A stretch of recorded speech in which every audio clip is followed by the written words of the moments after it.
All right, I wanted to share with you. I'm going to create. I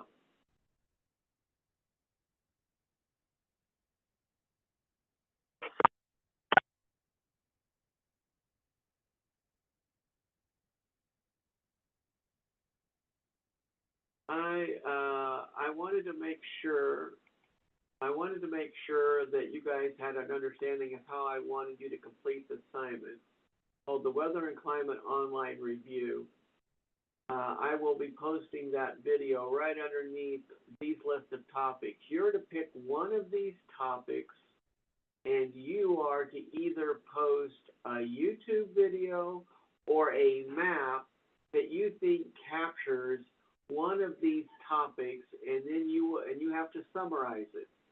I have captured how to post a video, an embedded video here about layers in the atmosphere, and I specifically targeted understanding ozone depletion.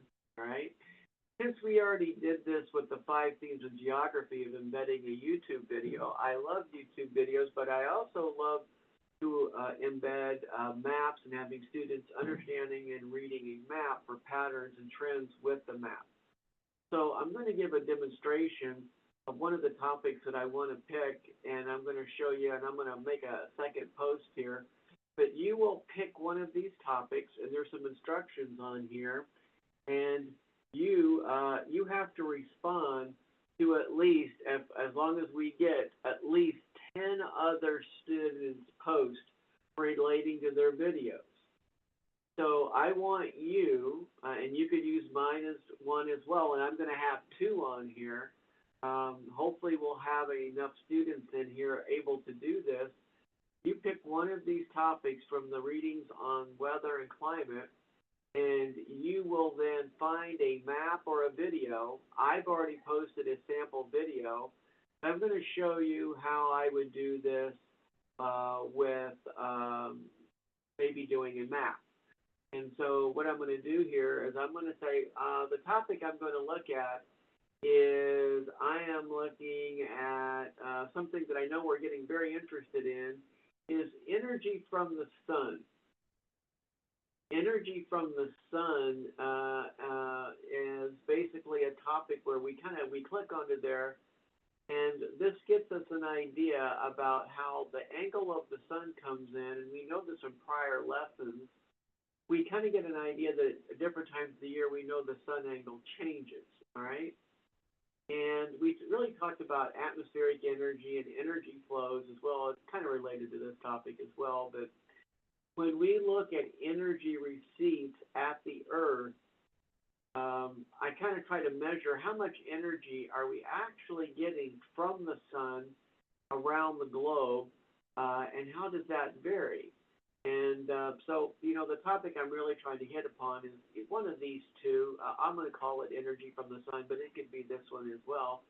So what I did is I'm going to stop the share, and I'm going to share one of my had it up here. I went and opened up Google, and I put in Google, I highlighted and built a search for global solar radiation receipts. What I'm trying to get an idea is what are the variations and where are the hot spots around the world for where we see more solar radiation being captured by the Earth's surface? What does the geography of this look like? And, there's just tons of maps over here. And I ended up, I could have looked at one that was just a national. I'm trying to come up with one that's probably from a legitimate source, a government agency or a company that is an established company that is researching. Obviously, solar panels and solar energy is becoming a very important industry across the globe. And so I locked in on one down in the list, and I go ahead and click on it, and I read the map, and I'm seeing the scale or the legend here, and this tells me, does this look like a legitimate source? It's in Wikimedia Commons. So I'm looking at it, I'm reading about it, and I'm getting an idea of what the map, it represents the average daily average daily / yearly totals of global horizontal irradiation covered from time periods 1994, 1999, 1997. They tell you, you're getting an idea that this data set was fairly well researched, it looks like, and they give you a link here of where the data come from. And I get the idea, here are the daily totals and here are the yearly totals, okay? And so this gives you an idea on a daily output in kilowatts per hour per meter, how much is being generated. You start to see the reds and the pinks represent the highest areas, the blues represent the lowest areas, and you can clearly see where are some of the best places in the world to locate and build maybe solar panels, because there is clearly a geography. This area is around the equatorial regions. In fact, you even have your latitudes here. I'm going to go ahead and use this map, and I'm going to make sure I know Solar GIS is, I think, the data source from, and that's going to be something I'm going to cite on there. I'm going to go ahead and go copy the image, and then I'm going to stop there, and I think I have a good idea of how to communicate the topic. I'm going to go back to my Zoom, and I'm going to go ahead and click reply, and I'm going to go ahead and right click and go paste.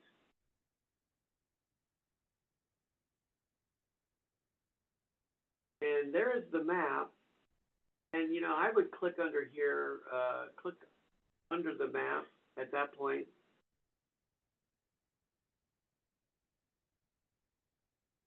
And drop my cursor and make sure I type the source is something like Solar GIS. I think they capped it. So we have an idea of what organization. This is obviously an organization trying to evaluate and determine the patterns of solar radiation hitting the Earth on an annual basis and on a daily basis. This is kind of a double whammy. You get kind of a daily look and a yearly look of what the potential is for a region to produce solar radiation. So you would say, and you would just summarize this map the way I did here. Now, I'm going to do this after class because I want to get done with it fairly quickly. So what you try to do is you put the topic of where you pulled from, and I would say that this would be a topic from atmospheric energy, temperature and heat, or energy from the sun, one of those two topics. And this is what the differing sun angles effectively look like and the amount of solar radiation we see hitting the Earth. And so what I want is when you're locating and you produce a map, I want to specifically see what regions are the highs and what regions are the lows. So in this example, you know, I'll be summarizing, you know, areas in North Africa and Australia, in Saudi Arabia and Mexico and the Southwest United States have some of the highest solar radiation levels in kilowatts per square meter. And this kind of gives us an idea of the geography of the sun's energy, right? I'm going to go ahead and click reply on there, even though I haven't finished putting my text in. I'm going to type it in when I'm done. So there's my map, and I'll finish putting the text in there. And here's one with a video. You could either pick a video or a map. I really like seeing people put maps. So by the way, I actually have on my video, in the atmosphere. I actually have, The spin is perpendicular. I even have a video that has a map on it. So as the narration is going on, and I like to put in bold, I like to use the editing tools and highlight the words on there that I think are some of the key words in bold. In this example, I'm going to be talking about solar radiation in the and make sure I reference the units. This is shortwave radiation coming in from the sun. So I'll leave this one up, and I'm just going to edit it real quick and finish off the text in here so you guys will have another model to use. But I wanted you to see how I did this and how you kind of cite it. That way you give credit and attribution where you need to. And it tells you right here at the bottom where the source came from, by the way. So, I mean, it was on the map itself, but it's always nice that you give attribution as well. So When you do this assignment, you get 10 points for posting a video with a summary and 10 points for reviewing these topics. And this will help you potentially as you help get ready for the quiz and upcoming tests by looking at as many topics as possible. And that's why as soon as a topic is picked by a student, you need to pick a different one and try to find a topic on that subject. And then you need to try to review as many of them as you can, but you need to do at least a minimum of 10. All right, since I've given you a sample here, I will stop here and I'll get this posted for you. And hopefully this will help you complete the assignment.